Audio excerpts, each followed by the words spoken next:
Hello everyone, आज की video हमारी लाइट स्कैटरिंग मेथड के रिगार्डिंग है, जो कि हम यूज़ करते हैं for the determination of molar mass of polymers. Polymers का मोलर मास डिटरमाइन करने के लिए लाइट स्कैटरिंग मेथड का यूज़ करते हैं। जैसा हम जानते हैं, देखो हमने एक सैंपल लिया, ये हमने एक सैंपल ले लिया। जब हम इस मीडियम से लाइट पास कराते हैं, जब हम इस मीडियम से लाइट पास कराते हैं तो जो हमारे सैंपल में इलेक्ट्रॉन्स प्रेजेंट रहते हैं वो इंटरेक्ट करते हैं जो लाइट के इलेक्ट्रिक फील्ड रहता है।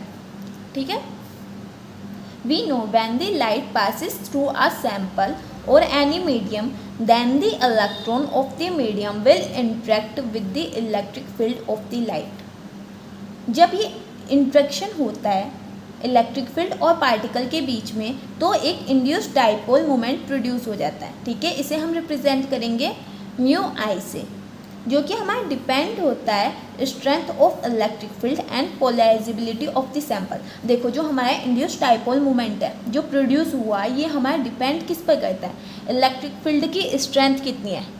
ठीक है, और हमारे सैंपल की पोलराइजेबिलिटी कितनी है, यानी हमारे सैंपल की क्या टेंडेंसी है पोलराइज होने की। If the sample is perfectly homogeneous, अगर सैंपल हमारा परफेक्टली होमोजीनियस है, होमोजीनियस मीन्स मतलब सेम टाइप के पार्टिकल्स उसमें प्रेजेंट हैं। जैसे हम एग्जांपल ले लेते हैं क्रिस्टल का।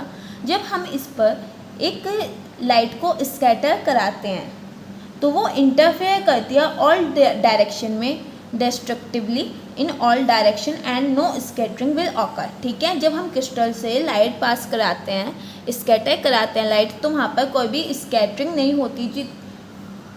जबकि अगर हमारा सैंपल नॉन होमोजीनियस है, यदि हम नॉन होमोजीनियस सैंपल लेते हैं, जैसे हम इसका एग्जांपल ले लेते हैं polymer molecule sample, then scattering will occur in all direction as well. This is known as Rayleigh scattering. यानी देखो, हमने एक सैंपल लिया जिसमें पॉलीमर है, ठीक है, नॉन होमोजीनियस है, या हम बोल सकते हैं हेट्रोजीनियस सॉल्यूशन है, सैंपल है। तो जब हम इस पर से लाइट पास कराते हैं तो वो स्कैटर्ड हो जाती है ऑल डायरेक्शंस पे। ठीक है, जिसे हम बोलते हैं रेले स्कैटरिंग। इन द केस जब हमारा पार्टिकल का जो साइज़ है वो स्मॉल है, then the wavelength of light, यानी जो हमारी लाइट की वेवलेंथ है, अगर उससे हमारा साइज़ का पार्टिकल मतलब पार्टिकल का साइज स्मॉल है, तो ये हमारा फॉलोइंग फैक्टर्स पर डिपेंड करेगा।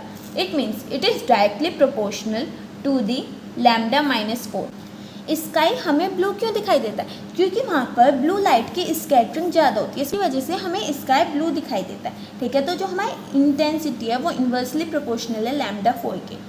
नेक्स्ट हमारा पॉइंट है जिस पर ये डिपेंड करेगा, जो हमारी इंटेंसिटी है स्कैटर्ड लाइट की, वो डायरेक्टली प्रोपोर्शनल होती है molar mass of the polymer solution. Means जो स्कैटर्ड लाइट है, जो इंटेंसिटी है स्कैटर्ड लाइट की, वो डायरेक्टली प्रोपोर्शनल होगी पॉलीमर्स के मोलर मास के इक्वल। ठीक है, थर्ड फैक्टर जिस पर डिपेंड करेगी, जो हमारी इंटेंसिटी है स्कैटर्ड लाइट की, वो हमेशा डिपेंड होती है रेले रेशियो पर, जिसे हम बोल सकते हैं, जो हम डिफाइन कर सकते हैं I naught equals to I upon I naught R² upon sine square 5। ठीक है, देखो जो हमारा ये I है, ये रिप्रेजेंट कर रहा है हमारी इंटेंसिटी ऑफ स्कैटर्ड लाइट। जो हमारा I नोट है, ये रिप्रेजेंट कर रहा है intensity of incident light. Means देखो, जो आई नोड है वो तो रिप्रेजेंट कर रहा है इंसिडेंट लाइट, जो हमारी लाइट फॉल हो रही है, और आई जो है वो हमारी रिप्रेजेंट कर रहा है इंटेंसिटी ऑफ स्कैटर्ड लाइट, जो लाइट हमारी स्कैटर हो रही है। और आर जो है ये हमारा distance between sample and detector, detector और सैंपल के बीच में जो डिस्टेंस है उसे हम आर से डिनोट कर रहे हैं।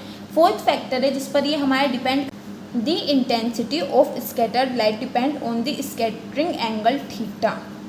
अब देखो, जो हमारी इंटेंसिटी है स्कैटर्ड लाइट की, ठीक है, स्कैटर्ड लाइट की जो इंटेंसिटी है वो हमारी डिपेंड करती है स्कैटरिंग एंगल थीटा, यानी वो किस एंगल से स्कैटर्ड हो रही है उसी पर हमारी लाइट की, स्कैटर्ड लाइट की इंटेंसिटी डिपेंड करेगी। In general data are collected at several angles to the incident laser beam.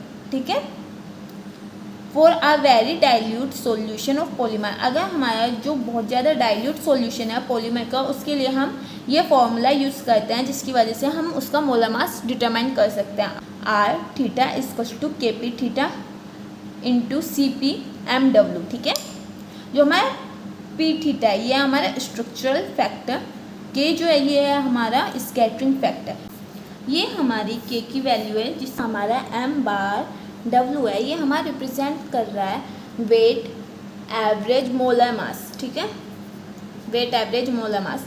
Thank you for more videos, like share and subscribe my channel.